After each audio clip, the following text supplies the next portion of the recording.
All right, guys, what's going on? So we got to talk about Joe Biden. And I decided to take a couple days off, go out into the woods, skip the inauguration, and just see the first couple days. You know, why not? Let's just see what happens. Maybe Joe Biden would prove me wrong, and maybe Joe Biden would not be a leftist puppet that would do anything and everything to destroy this country. However, this video is titled What We All Want to Say About Joe Biden. So let's see some of the initial things that Joe Biden has done.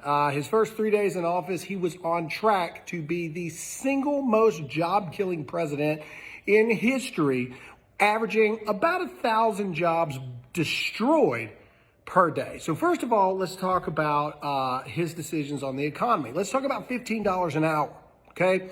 Now, for those of you who don't own businesses, for those of you who are simply employees, first of all, there's nothing wrong with that. God bless you for it. But let me explain to you what happens. Let me explain to you what happens when you mandate $15 an hour on small businesses. That's right, the businesses that are actually the backbone of American economies. The simple truth is they can't do it. Absolutely not can they not do it. And here's the reason why. So $15 an hour, living wage, as Bernie Sanders likes to call it, all that does is make $7.25 the new 15, or $15 the new $7.25. It is going to inflate everything. I own a t-shirt business, 912 United. Right now we sell t-shirts for about $24 a shirt. If you mandate $15 an hour, you're going to be paying $40, $45 just for a t-shirt. You don't even want to know how much you would pay for a hoodie. You're not going to buy it. Plain and simple. You're not going to buy it. Probably because you don't have a job, because your employer can't afford $15 an hour. This is simply life. This is how the real world works. All $15 an hour is going to do is put those little computer machines in McDonald's and take away people's jobs. So you're saying that you're trying to help the American worker. But the people that are writing these laws and these bills actually have no idea how business actually works. So therefore, they are inherently making decisions that destroy American jobs and businesses. All right, let's talk about the single fact that Joe Biden has also passed an executive order requiring any school that takes federal money in any way to allow men who identify as women to compete in women's sports, go into the locker rooms, blah, blah, blah, blah, blah. This is inherently anti-feminist. This is inherently anti-women. This is the destruction of female sports as we know it. It is the most sexist thing that could possibly happen. All right? Check for everybody out there in case you're not paying attention. Okay? Men aren't women. Therefore, men who identify as women should not be allowed to compete in women's sports. But I digress. Let's see, what else are we doing here? Oh, the New York Times reported that Joe Biden is the most religious president that we have had in over 50 years. Now, they've gotten a lot of flack for this, obviously. The most religious president in 50 years. In fact, they even go on to say that his version of liberal Christianity is going to save America. So to that, I simply say this. One, there is absolutely no such thing as liberal Christianity. Liberal Christianity is a fancy way of saying woke Christianity, and woke Christianity is killing the church. It's killing people coming to Jesus in the first place. It's killing people going to church because nobody trusts it. And second of all, the most religious president in history also happens to be one of the most pro-abortion presidents in history. Murdering babies and being a Christian don't go hand in hand. That's simply the way it works. I hate to tell you, but I told you so. And what you're also noticing is on Joe Biden's inauguration day, everybody was up in arms and so excited about it, etc. And now there's silence. Why? Because even New Mexico, Biden won it like 56% or something like that to Donald Trump's 43. New Mexico went blue super hard. And New Mexico is basically going, what the crap are you doing, dude? This Keystone Pipeline is going to destroy our entire economy. It's going to ruin everything. He doesn't care. He just does what people tell him to do. He just does it. He just signs it. He has no clue. Ladies and gentlemen, we're in for a long, long ride. You see about the disrespect of the troops. Literally, this administration is using our troops, our military service members, as puppets and pawns in a political game. It is disgusting.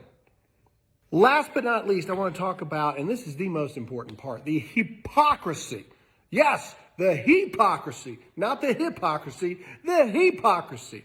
That is Washington, D.C., Chicago, Michigan, Wisconsin, California. Every single one of these places have been the most locked down states and cities in America since the coronavirus began. They have destroyed thousands of small businesses, closed them, gone forever. They have been responsible for millions of unemployed Americans. Yesterday alone, we had 167,000 new cases of positive coronavirus tests. But yet now, all of a sudden, it's okay. And we need to open up because, and I quote, Andrew Cuomo, New York City, said this: if we don't open up, there won't be an America to save. It's funny, that quote sounds almost identical to what Donald Trump said during the presidential debates, but I digress. This isn't about Trump. This is about the fact of what changed. What changed in the past week to make all of these people finally decide, you know what, we need to open up and we need to allow people to go to work. Joe Biden became president. That's what changed. So I hate to break it to you. Maybe I'm wrong. Fact checkers, Lead Stories, if you're looking at this. Yes, Alan Duke at Lead Stories. I'm talking to you, good sir. I'm just asking a question. I'm not saying if it's true or false. I'm asking a question because what it looks like that American lives and American livelihoods and kids being able to eat and families being able to pay their bills was all destroyed for a political purpose over hatred of Donald Trump, not really over the dangers of the pandemic. That's what it appears like. Now, again, Lead Stories, Alan Duke, formerly from CNN, the owner of Lead Stories, is the fact checker that likes to fact check me all the time. I'm not saying that that's true. I'm asking a question. And last time I checked, you can't fact check asking a question. I'm asking a question. Is that what happened? I don't know. Is that what it appears to be? Yeah, that's what it appears to be. To all the Biden voters out there, I say this. Are you starting to see what we were talking about now? Was Donald Trump the greatest thing ever? That's debatable.